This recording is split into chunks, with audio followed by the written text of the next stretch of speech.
Yan, sa mga nagpapares dyan, no? Ito yung ating ginagamit chili flakes dahil sa sobrang mahal ng sili. Ayan. Magamit tayo ng chili flakes na napakaanghang. Ilalagay ko sa comment section ang aking binibilihan ng chili flakes para malaman nyo rin, para makatipid din kayo. Kasi mahal talaga ang ano ngayon, ang sili. Yung labuyo. Ito may halong sili to, pero hindi solid na labuyo talaga. Ay, hindi solid na marami. Kunti lang. Kunti lang na labuyo ang hinalo ko dyan. Yung papakita ko sa inyo, guys. Yan. Gamit ko yan, katumbas niyan is 3 galon ng mantika. Ganito. 3 galon na ganyan. Mantika. Yun. Flex ko lang para alam din ng iba na chili flakes ang ginagamit ko.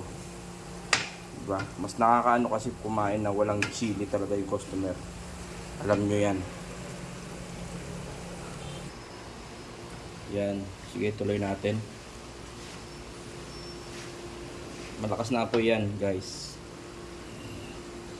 Lalagay na natin yung mantika. Ayan. Pangalawang galon na mantika. Yan, toasted na yung ano nito eh. Sarap niyan, guys. Subukan nyo lang.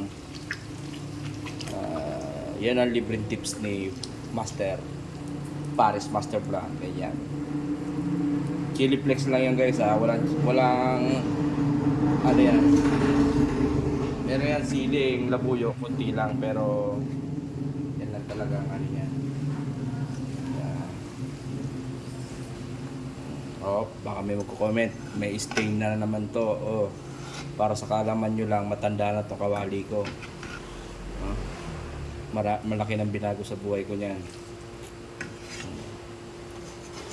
Hindi yan marumi, guys. Baka sabihin na naman ng mga basher eh, marumi yung kawali natin. Hindi po yan marumi. Malinis po yan. Hindi ko lang makiskisan dahil maya ginagamit.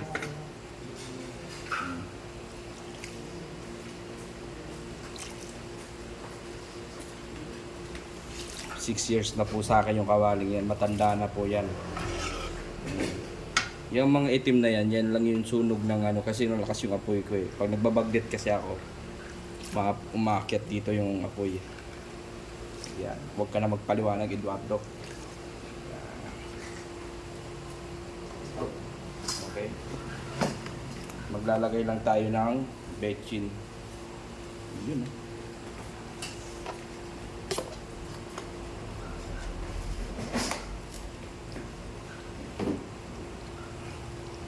Saka magic. Sarap. Ayan.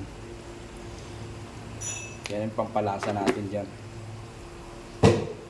Saka nakalimutan ko sabihin, nilagyan ko yan ng kalahating kilong bawang.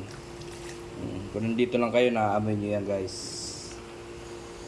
Yun. Tapos dadagdagan ko pa yan ng 1 galon para umapaw na yan. Ganun lang naman, guys.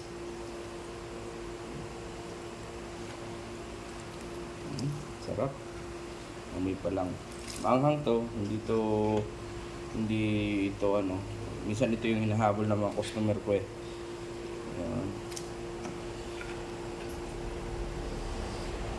Share your idea. Ika nga. Sa mga namamahalan sa sili, ito yung gawin nyo. Mag chili flakes kayo. Pag tumaas ng 300 plus yung sili, mag chili flakes kayo.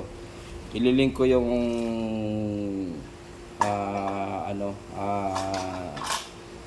Shopee ko na yung binibilang ko ng Shopee. Lilink ko.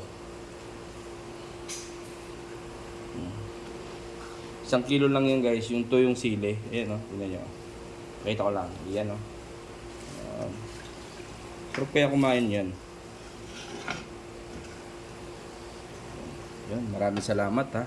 Basta i-click ko na lang yung sa comment section yung link. Tapos message nyo kung pag may hindi kayo naintindihan sa sinabi ko.